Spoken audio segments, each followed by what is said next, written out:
Hello 10th class students. Today we will do exercise 3.1 first का second part.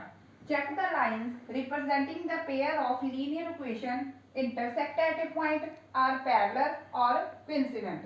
हमें check करना है कि जो हमें ये वाले दी हुई है ना टू लीनियर इक्वेशंस, तो ये क्या इंटरसेक्ट करती है एट ए पॉइंट, पैरेलल एट ए कोइंसिडेंट. इसके लिए हम क्या करेंगे, कंपेयर इट विद. सबसे पहले इसको कंपेयर करो. कंपेयर इट विद, किसके साथ कंपेयर करना है, इसके साथ. a1x plus b1y plus c1 equal to 0 and a2x plus b2y plus c2 equal to 0. देखो फर्स्ट लाइन जो दी हुई है 9x plus 3y plus 12 equal to 0 को इसके साथ कंपेयर किया, तो यहाँ पे x का कॉफिशिएंट कितना है 9. सो a1 की वैल्यू कितनी आएगी, a1 equal to 9. Next b1 की वैल्यू कितनी आएगी, y का कॉफिशिएंट कितना है 3. सो b1 कितना आ गया 3. c1 की वैल्यू कितनी आएगी 12. अब जो नेक्स्ट दी हुई है इसको नीचे वाले साइड के इसके साथ कंपेयर करो, तो हम फाइंड कर लेंगे a2 b2 और c2. अब यहाँ पे x का कॉफिशिएंट कितना है 18. So a2 is equal to 18. Next b2 की वैल्यू कितनी आएगी, देखो जी y का कॉफिशिएंट कितना है 6, तो b2 की वैल्यू कितनी होगी 6. c2 कितना आएगा 24. अब इनके हमारे पास वैल्यू आ गई a1 b1 c1 a2 b2 c2. अब हम इनके चेक करेंगे सॉल्यूशंस. तो सॉल्यूशन चेक करने के लिए इनकी रेशो फाइंड करो.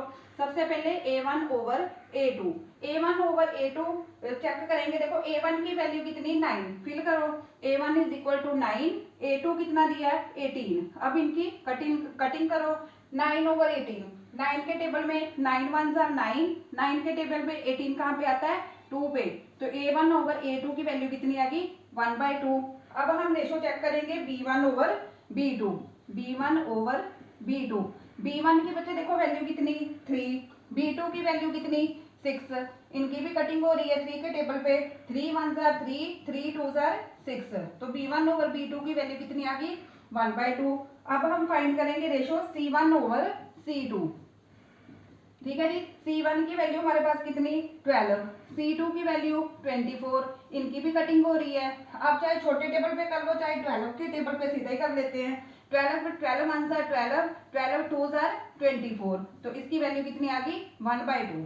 अब बच्चे ध्यान से देखो, a1 over a2 is equal to 1/2, b1 over b2 is also 1/2, c1 over c2 is 1/2. Means तीनों आपस में इक्वल है.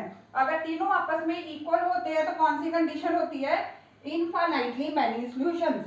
इनफाइनाइटली मैनी सॉल्यूशंस का मतलब है कि x और y can take more than one value. ठीक है जी. तो अब अगर इनफाइनाइटली मैनी सॉल्यूशन हो तो देन कंडीशन क्या होती है कोइंसिडेंट लाइंस. ठीक है जी. So these pair of linear equation जो हमें दी हुई थी इनका क्या आएगा, दीज आर कोइंसिडेंट.